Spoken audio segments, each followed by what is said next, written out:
Lods, for today's video po, sasagot po ng isang katanungan ng aking isang viewers. Pero bago yan, isa muna mabilis ang shoutout kina Manuel Maligat from Camarines Norte. Shoutout sa'yo. Shoutout din kay Jay Palaboy TV. Maraming salamat. Shoutout sa inyong dalawa. God bless po. So, may nagtanong sa akin, sabi niya, Lods, hingi ako ng advice sa'yo. 29 po ako at 25 ang asawa ko. Lalaki po ako. Before, Lods, umamin ako na nagkasala ako sa asawa ko at nahuli niya ako sa mga shot. Pinatawad niya ako, ang asawa ko, ayaw talaga niya na masira ang family namin hanggang ikinasal kami.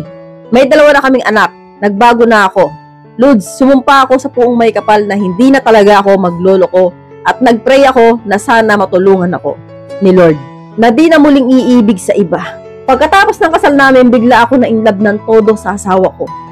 Maganda ang asawa ko, Lods, at ramdam ko naman na mahal niya ako. Tanong ko, Lods, di kaya ako ginayuman ng asawa ko ngayon? Bakit sa tuwing papasok ako sa trabaho, siya at ang pamilya ko ang laging nasa isip ko? Na hindi naman ganito ang naramdaman ko noong di pa kami kasal. Parang nainlove ako ng todo sa asawa ko. Ang kinakatakot ko, Lods, baka gaganti ang asawa ko pero wala naman ako nakikita ang signs na gaganti siya. Lagi niya naman ako inaalagaan. Nagsisisi ako sa ginawa ko noon sa asawa ko. Nasaktan ko siya ng todo. Di ko na talaga uulitin kung gaganti man siya sa akin. Tatanggapin ko yon dahil din naman sa akin. Wag naman sana. So alam mo, Lods, hindi lang sa lalaki, maging sa babae, no? Kapag po nagkasala, nakakaramdam talaga ng ganito. Ito po ay tinatawag na guilt, no? Meron ka pong guilt na nararamdaman sa sarili mo, no? Dahil po nagloko ka sa kanya noon, no?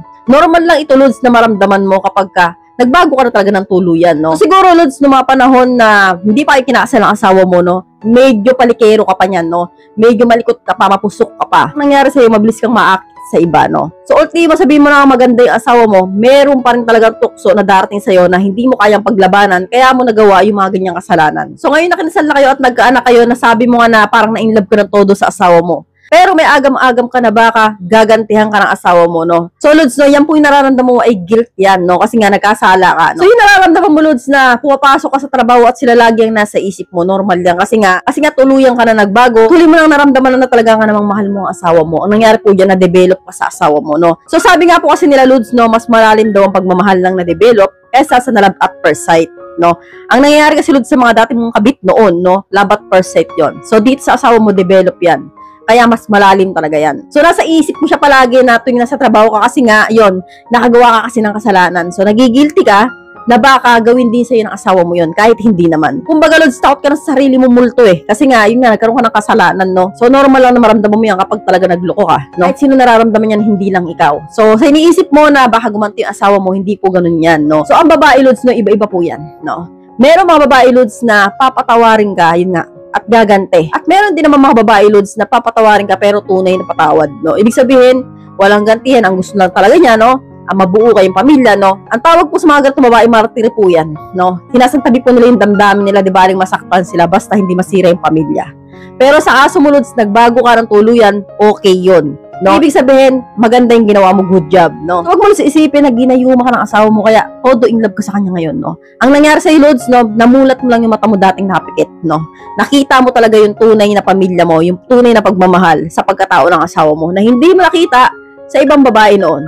So, ibig sabihin, late kang na in love sa asawa mo at tunay yan. So, hindi ka po niya ginayuma, dahil kung ginayuma ka niya, mararamdaman niyo naman yun yung talagang madalas may papainom siya sa'yo, yung mga ganyan, and then makikita mo ng mga signs na yung picture mo nakalagay sa ganito, ganyan. So, kung wala namang mga ganon-ganon at alam niyo naman, Lods, hindi naman po masyadong totoo yan at bibihira ang gumagawa ng gayuma, no? Kilala mo naman siguro yung pamilya niya. Kung yan ba yung tipo ng babae na asawa mo ngayon ay palalabas ng bahay, merong lahing gato, ganyan. Pero kung wala naman, you have nothing to worry, no? So, ibig sabihin, Lods, talaga nga namang na-inlove ka sa asawa mo at natatakot ka, no? Na baka lokohin ka niya kasi nga, ginawa mo noon. So, normal yon. So, huwag mo isipin, Lods, na ginayuma ka niya, no? Sa totoo lang, Lods, saludo ako sa asawa mo. Kasi kung sa akin nangyari yan, baka hindi ko kaya, no? Pero kasi, no, kaya pinatawad ka ng asawa mo, alam mo bakit? Sa shot ka lang niya nahuli. So, pwede mong i-deny na wala sa inyo nangyari yan. O kung meron man, pwede mong sabihin na isang beses lang, no? Naakit ka lang, ganyan-ganyan. So, usually, Lods, karamihan sa mga lalaki, hindi umaamin na meron talaga nangyari. So, ang sabihin, oh, jowa ko lang, pero wala naman nangyari sa amin yan, no? And then, one time, 2 times na kami nagkita niyan before. So, napakadaling i-deny, no? So, pinatawad ka niya kasi nga, sa shot ka lang niya nahuli. Pero kung sa personal ka niya nahuli, na talaga nga naman magkapatong kayo, ewan ko lang. Baka wala na sa'yo yung pamilya mo ngayon, no? So, kaya, Lods, na ngayon pinatawad ka na niyan, lubos-lubosin mo na, no? Gawin mo ng tunay yan na talaga nga naman nagsisisi ka sa iyong ginawa na. At huwag mo isipin doon sa ginayuma ka niya at gagantihan ka niya, no? Tanggalin mo po yan, no? So, likas na siguro talagang mabait yung asawa mo, kaya pinatawad ka niya at hanggang ngayon, inaalagaan ka pa rin niya. So, swerte mo, bumawi ka at huwag mong hayaan na masira ulit yung pamilya mo para lang sa madaliang kaligayahan. So, okay na. So, hanggang dito na lang po tayo mga Lods. I hope you learned something new in this video. More videos to come. So, stay connected and see you again to my next video. God bless. Bye-bye!